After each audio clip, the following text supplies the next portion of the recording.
Titanoboa.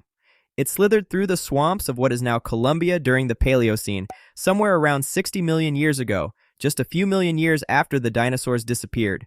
At lengths estimated between 12 and 14 meters and a weight that could have topped a ton, it remains the largest snake ever discovered, dwarfing every species alive today by a wide margin. Unlike vipers or cobras, it carried no venom at all, and it didn't need any. Its danger came from raw size and crushing power alone, strong enough to suffocate crocodilians far heavier than any modern saltwater crocodile before swallowing them whole.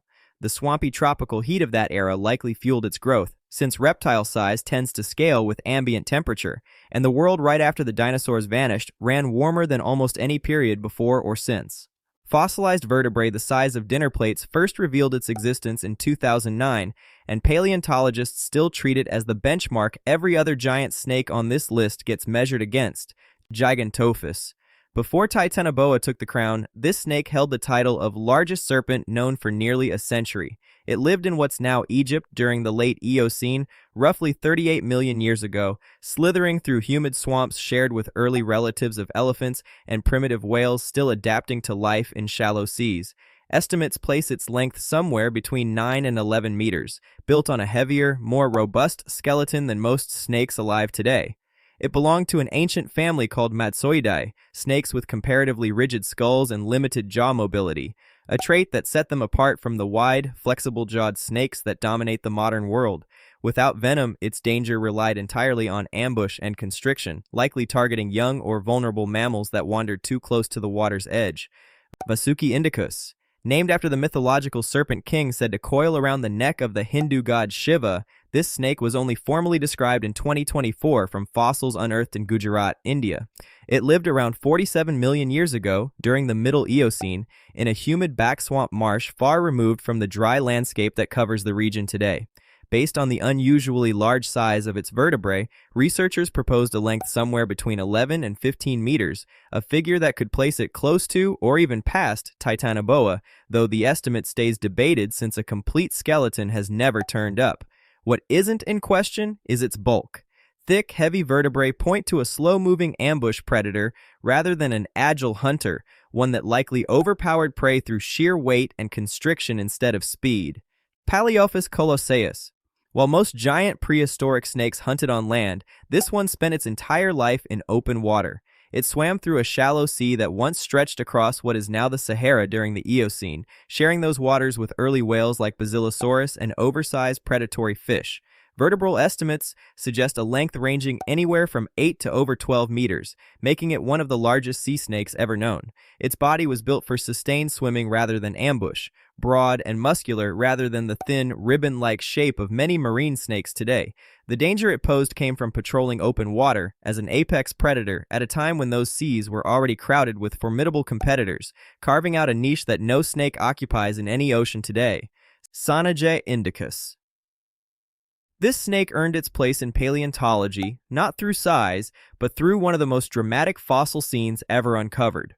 Found in India and dating back roughly 67 million years, right near the end of the age of dinosaurs, it measured only around 3.5 meters, modest next to the giants on this list. What makes it remarkable is the fossil itself. Its skeleton was found coiled beside a clutch of titanosaur eggs with the remains of a 50-centimeter hatchling positioned as if caught mid-meal. The scene froze in place exactly what it suggests, a snake ambushing a dinosaur nest the moment a hatchling emerged. Its name even reflects this, meaning roughly ancient gape in Sanskrit, since its jaw couldn't stretch nearly as wide as a modern snake's, hinting that prey much larger than a newborn hatchling would have been out of reach. Wonambi Naracoortensis. Most giant prehistoric snakes vanished alongside the dinosaurs or not long after, but this one survived almost into the present. It lived in Australia, and only went extinct somewhere between 40,000 and 50,000 years ago, meaning it likely crossed paths with the first humans to arrive on the continent. Reaching lengths of around 5 to 6 meters, it belonged to the same ancient Madtsoid family as Gigantophis, a lineage that had already disappeared from the rest of the world tens of millions of years earlier, yet somehow held on in isolation across the Australian landmass. Lacking venom and carrying a more rigid skull than modern constrictors, it likely lurked near waterholes, ambushing the large mammals that came to drink during the dry stretches of the Pleistocene. Dinilysia Patagonica. Long before Najash or Pachyrhachis entered the debate over snake origins, this animal was already laying the groundwork for it. Unearthed in Patagonia and dating to the late Cretaceous, somewhere between 90 and 85 million years ago, it stretched close to 2 meters, modest in length but unusually large and robust for a snake of its age. Its skull mixes traits found in lizards with traits found only in true snakes, a mosaic that makes it one of the most complete and most studied snake fossils from the entire Mesozoic. That broad, heavy skull also gave it an unusually wide gape for its time, likely letting it swallow prey as large as small crocodile relatives, early flightless birds, and even hatchling dinosaurs sharing its Patagonian floodplain. Some researchers read its skeleton as evidence of a burrowing lifestyle, while others argue it hunted across open ground instead, and that disagreement alone shows just how much is still unresolved about how the earliest snakes actually lived. Considered by many paleontologists the closest thing to a direct snapshot of snake evolution mid-transformation, it remains one of the most important single fossils ever pulled from Cretaceous rock. Najash Rionegrina. Most snakes lost their legs so long ago that no trace remains in their skeletons, but this one tells a different story.